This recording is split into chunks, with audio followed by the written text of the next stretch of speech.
Well, hello YouTube, it's me, Master, and welcome to a new reaction. This is a Deltarune theory, whose title really intrigued me. This is Deltarune Inverted Soul Theory by Gold Pro. So...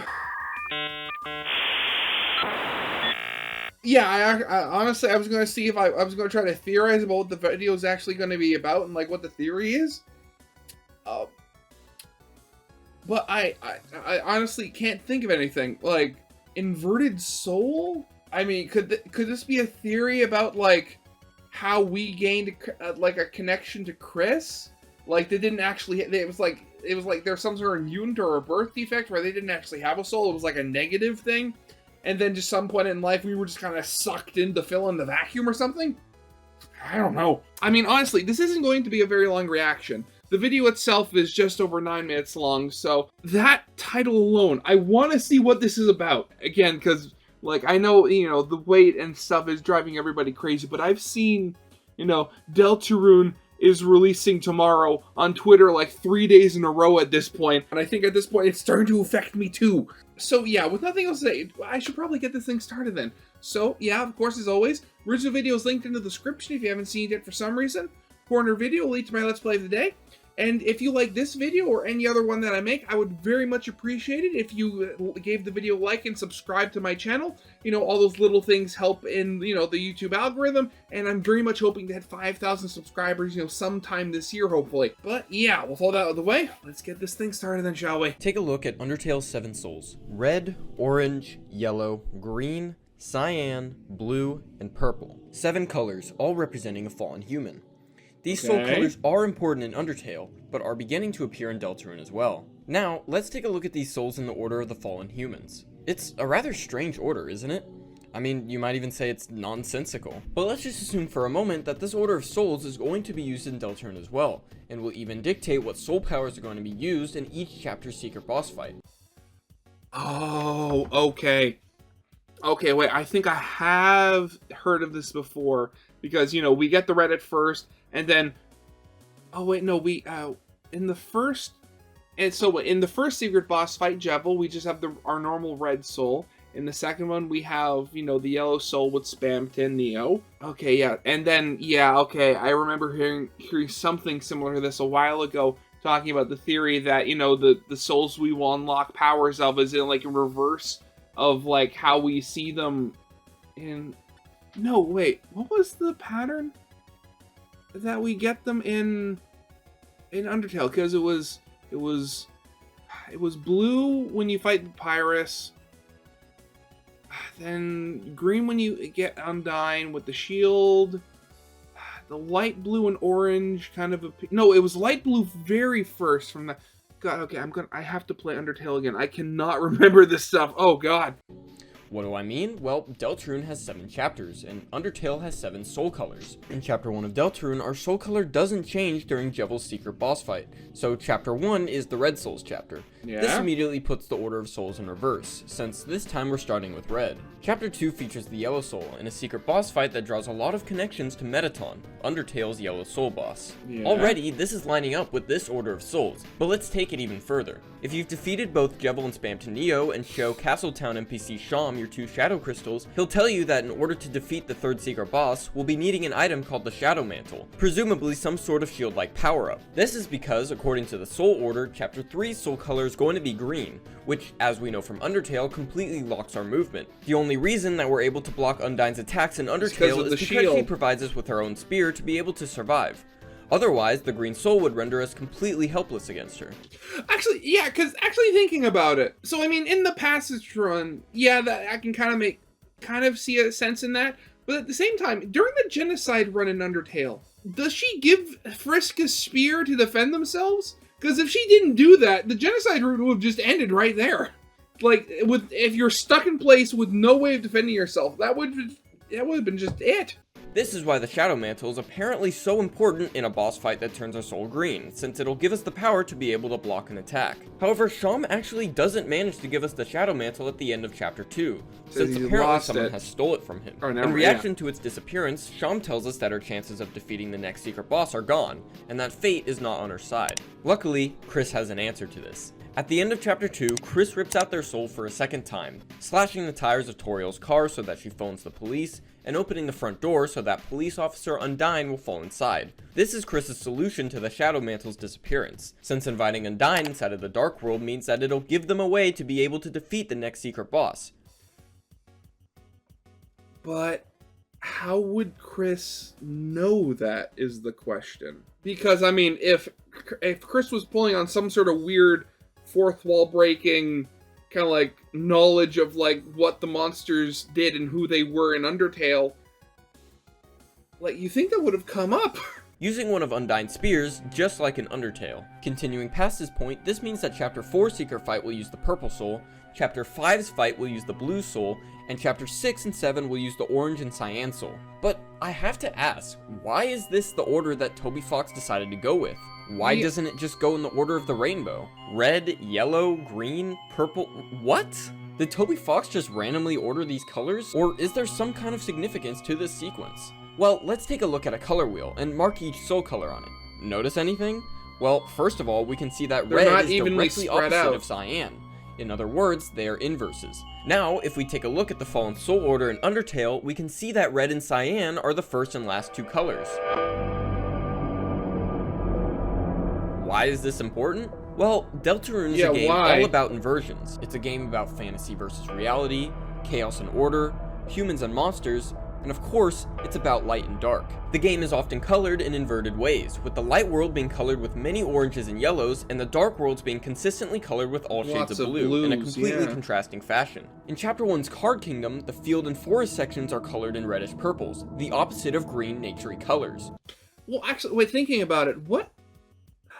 The green room, a place that we've been shown before in like the newsletters and stuff like that, that was colored pretty normally. Given that when I'm thinking about it. When we witness a dark world getting created, we can clearly see colors being inverted in the process. So red and cyan are inversions of each other. They are also the first and last fallen humans, and the first and last chapters of Deltarune. This brings up a very interesting possibility. If Deltarune Chapter 7 uses the Cyan Soul, which is the inverse of our player's Red Soul, then does this mean that the state of the world is going to become completely inverted by that point? Maybe that the Roaring will have ensued, and that the Light World will become an inverted version of itself, flipped on its head as darkness takes over? Well, let's take this further than just these two soul colors. If we come back to our color wheel, we can see that yellow and blue are also polar opposites of each other.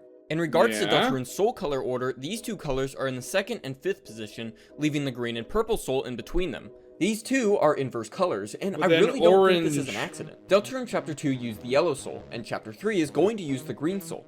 Well, we also know that Chapter 5 is going to use the blue soul, and that Chapter 4 is going to use the purple soul, the two inverses of these two colors. So could this mean that these two chapters are going to be in some way inversions of their partner chapters? In setting, or plot, or characters, or something like that? In fact, we already...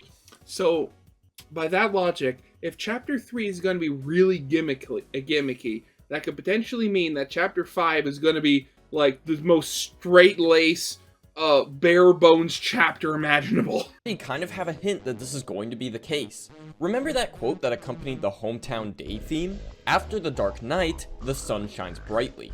It seems probable that Chapter 3 is going to take place entirely in a dark world, from the moment that we start the chapter to the moment that we close the fountain. From the 2022 status update images, and from clues that we got from Chapter 2's ending, we know that Chapter 4 is going to spend a lot of time in the light world. Chris and Susie are going to sit down at QC's, it's going to start raining, we'll be going to church, and the festival might even happen. Oh, I never thought of that. Wait, now that I'm thinking about it.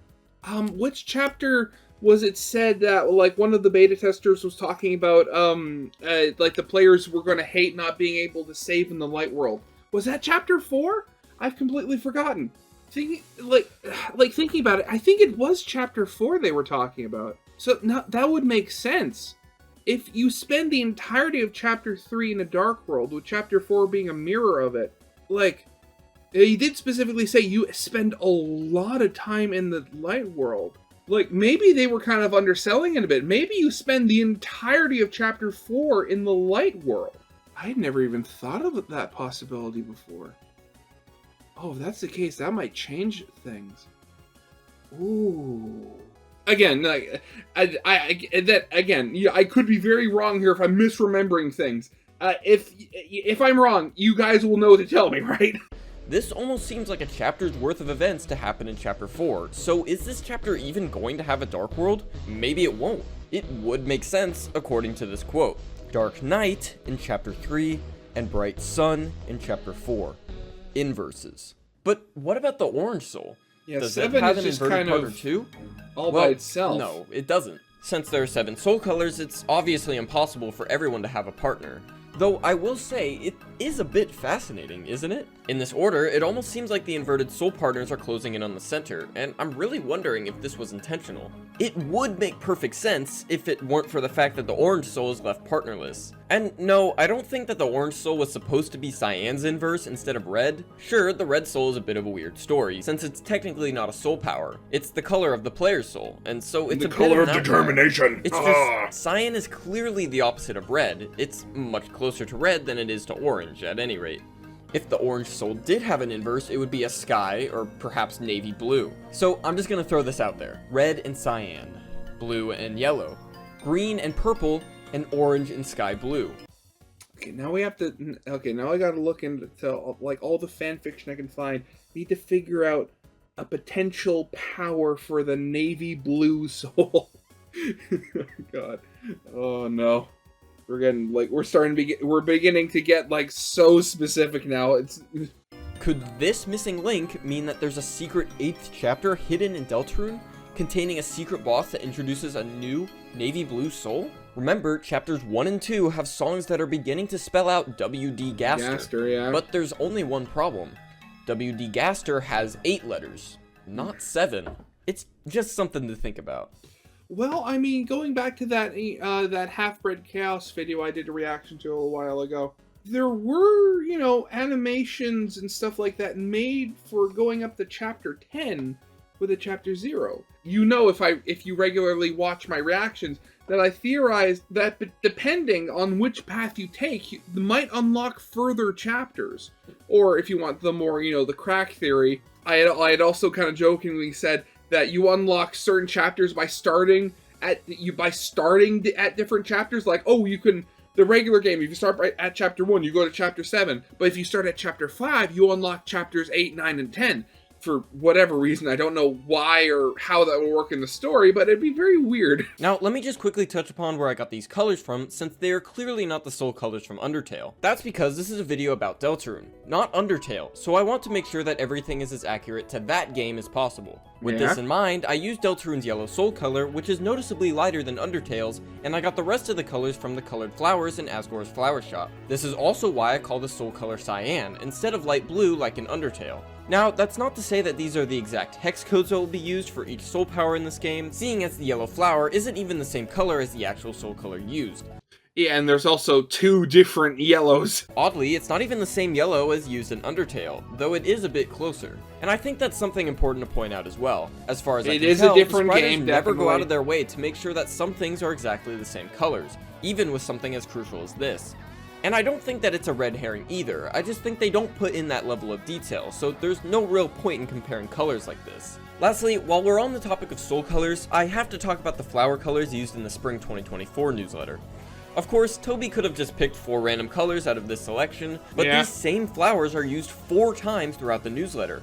Purple, cyan, orange, and blue. These 4 colors are the last 4 chapters of Deltarune, and are also the chapters that have not been fully completed yet as of this newsletter. This, combined with the fact that we can see Papyrus both watering and feeding these flowers, makes me think that this is a clever way of letting us know that they are hard at work on creating these next 4 chapters. Deltarune is a game that has been in development since 2012, before Undertale was even conceived. That's why this peculiar order of souls is so fascinating to talk about, because it was clearly developed with special interest for both of these games, or even Deltarune specifically. Toby Fox hides so many extraordinary details inside of these games, which is part of the reason why I love them so much. And I don't know about you guys, but I cannot wait for the release of chapters 3 and 4. As of recording this, we just got a new edition of the newsletter, which told us that chapter 4 is nearing completion, and that they are now entering the final stages of this nearly 3-year wait. But anyways, that's the end of this little theory video, and hey, hit that subscribe button if you liked it, since I'll definitely be making some more videos on the game when the next chapters eventually release. Anyways, that's it from me. See you later.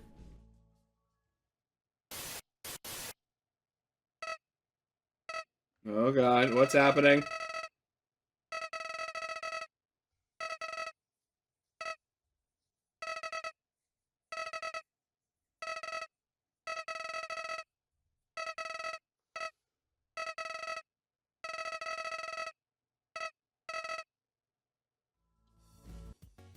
God, the idea. Oh God, can you imagine if it was Flowey all along? Like Flowey was the knight, and like Azrael died. Oh God, no. Just it would make things so complicated. Oh God, again, very interesting. Again, the whole thing that like the orange one kind of throws the whole mirror and inverting soul things kind of out of whack a little bit. Again, we're gonna have to see. I mean, if in chapter 3 we get the green soul, then I think at that point that would just, confirm the theory completely outright. That we just have to figure out what the symbolism is there. Oh, God. So, yeah, that's gonna be it for now. So, yeah, of course, as always, original video is linked in the description if you haven't seen it for some reason. Corner video will lead to my Let's Play of the day. And, yeah, with all that out of the way, I hope you guys liked. If you did, leave a like, subscribe if you have not, and I'll see you guys next time. Goodbye.